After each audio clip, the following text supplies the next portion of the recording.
अस्सलाम वालेकुम। मैं पीडीएम की काफ़ी देर से न्यूज़ देख रहा था जल्द से। और आपको पता है पीडीएम पाकिस्तान डेमोक्रेटिक मूवमेंट बड़ी देर से न्यूज़ में। तो मैंने सोचा थोड़ी सी इन पर रिसर्च करते हैं, ये चाहते क्या हैं। तो पीडीएम कहती है पीडीएम कहती है कि वोट को इज्जत दो। मतलब कि वो चाहते हैं कि वोट की सैंक्टिटी की बात करते हैं। वोट को इज्जत देना चाहते हैं, वोट की अहमियत के बारे में लोगों को बताना चाहते हैं। लेकिन मैंने थोड़ा सा रिसर्च किया कि वोट की अहमियत बताना कौन चाहता है, इसको लीड कौन कर रहा है। तो मुझे पता लगा मौलाना फजलुर रहमान साहब हैं, जिनको मैंडेट मिला कश्मीर के लिए काम करने का। कश्मीर के कमेटी के वो सरबराह रहे साला साल, लेकिन कश्मीर के लिए 2 टके का काम नहीं हुआ।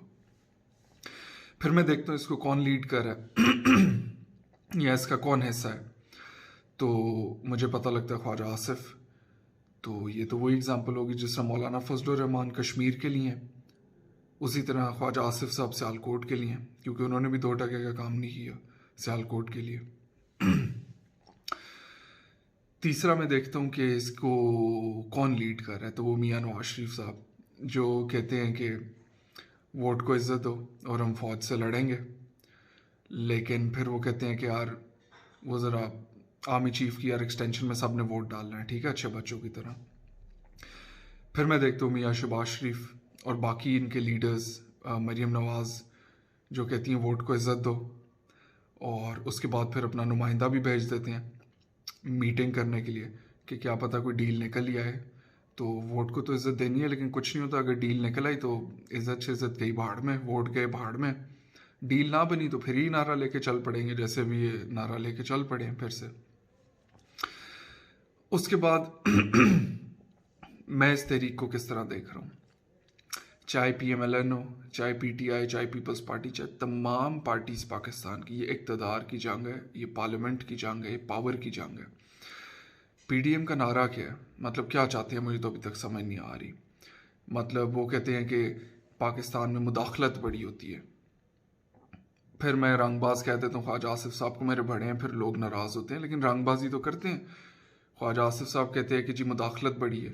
अभी इंटरव्यू दे दिया है कि मैं जितनी देर डिफेंस मिनिस्टर और फॉरेन मिनिस्टर और डिफेंस मिनिस्टर रहा, ये 2 मिनिस्ट्रीज़ हैं, they are very well connected, समझा जाता है, और apparently to the military establishment.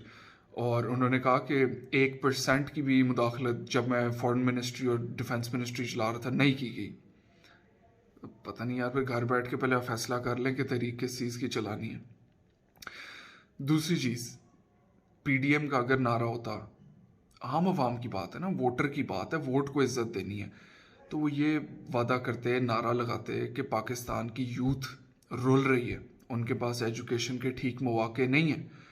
तो जो 2 अशारिया बजट है या कुछ अशारिया एजुकेशन का, हमारा नारा ये है कि हम उसको डबल करना चाहते हैं, 5 अशारिया कुछ पे बजट लेके जाए, उस पर तहरीक चलाते। मैं आपको गारंटी करता हूँ मैं उनके साथ सबसे आगे खड़ा होता पीडीएम के, कि यार आप मुल्क की बात कर रहे हो, आप लोगों के लिए बात कर रहे हो, आप इस अवाम के लिए बात कर रहे हो, इस अवाम के लिए निकल रहे हो। किसी हेल्थ पॉलिसी की बात करते हैं, फॉरेन पॉलिसी की बात करते हैं। ऑपोजिशन का काम है as a shadow government, government के साथ चले, उनको असिस्ट करे। और इधर ये जो अभी करंट गवर्नमेंट है, इसको भी कोई अच्छा बनने की ज़रूरत नहीं है, क्योंकि ये टोपी ड्रामा नंबर 1 चला था पीएमएलएन के टाइम में, धरने और ड्रामेबाजी। अभी टोपी ड्रामा नंबर 2 चल पड़ा है इनके टाइम में। तो ये दोनों का काम होता है, दोनों पार्टीज का काम होता है एक पार्टी को इक़्तिदार से गिराना on the basis of politics. मेरी नज़र में on the basis of national policy या national consensus on different policies और डिफरेंट मैटर्स, इनको एक दूसरे को असिस्ट करना चाहिए। और हाँ, मेरी बात को गलत नहीं लेना चाहिए कि असिस्ट करने का मतलब कि अगर किसी पे करप्शन केसेस चल रहे हैं तो उनको माफ़ करके एक दूसरे की असिस्टेंस शुरू कर दें। मेरी नज़र में तो ऑनेस्टली मैं बताऊं, सब कहते हैं कि पीटीआई एंटी करप्ट एजेंडा लेके आई और करप्ट को इन्होंने अंदर डालने ही, तो कुछ भी नहीं कर रहे। जो लोग करप्शन जिन पे साबित हो जाए उनको तो फेंटा लगना चाहिए, जिन पे साबित हो जाए। तो ये तो बड़े लीनियंट किस्म की गवर्नमेंट है ना। मतलब to be honest I would say कि मुझे तो कहीं रेट ऑफ द गवर्नमेंट नज़र ही नहीं आती। लोग कहते हैं बड़ी सख्त गवर्नमेंट है, बड़ी सख्त, मेरे हाल से तो बड़ी ठंडी मीठी किस्म की सत्तू टाइप की गवर्नमेंट है ये। तो ये मैसेज देने का मकसद सिर्फ ये था कि पीटीआई, पीएमएलएन, डिफरेंट पार्टीज़ के यूथ विंग के लोग शायद देखें और शायद नाराज़ भी हो जाए, मेरे भाई हैं, और सुन के वो कहें यार क्या बात कर दी और हम तो बड़े नाराज़ हो गए। तो भाई तो हैं, खैर नाराज़ होते हैं तो कोई मसला नहीं है।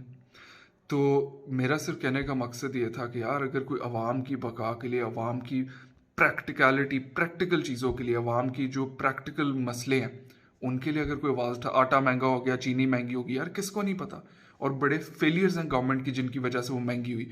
लेकिन इसको टर्नओवर करने का वापस तरीका क्या है? What is the policy? Opposition assist करे बजाय बकवास करने के, या गवर्नमेंट उनसे असिस्टेंस ले बजाय बकवास करने के।